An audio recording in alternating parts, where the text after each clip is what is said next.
We're now in an era where people expect to watch the content they want right now to be able to access that. We try to stop piracy at its source rather than after damage is done.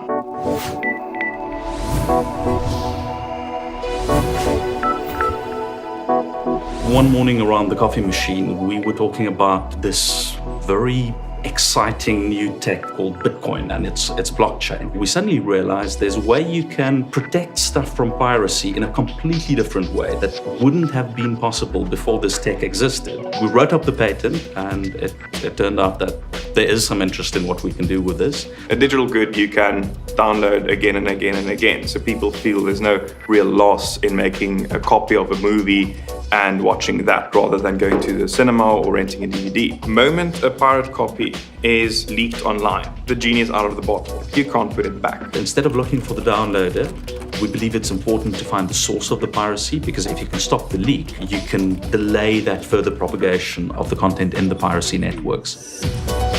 So the only time where anti-piracy is effective is before the copy is leaked, and that's where we play. You're distributing the content to a known network of individuals, and one, maybe two of them aren't playing fairly with your intellectual property, and you want to discover exactly where that happens so that you can cut out those risks.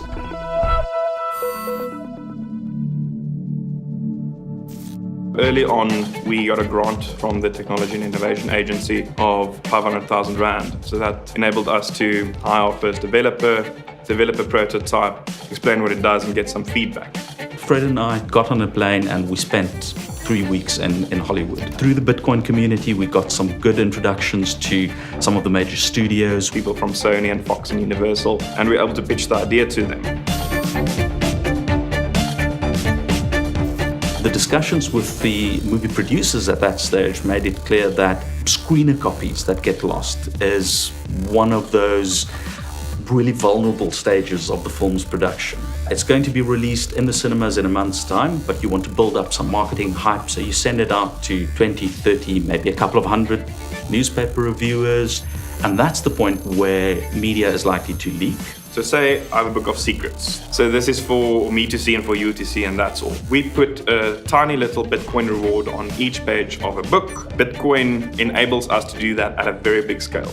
But the moment it leaks, we have this network of bounty hunters all looking for these rewards. They are all over the dark web, on the famous pirate sites, and they're sitting there looking for these rewards inside of the content. Within seconds, we can see that your copy has gone lost, even if it's still inside parts of the piracy community where we can't peek into. If somebody there takes the deposit, we can see it and we can discover that the media has been lost. And that's what our clients pay us for. When we detect an infringement, we notify the owner of the media, and then we advise them on steps they can take. Even if we don't manage to make a sustainable big business out of this, it is extremely gratifying taking an idea and turning it into something and seeing it work.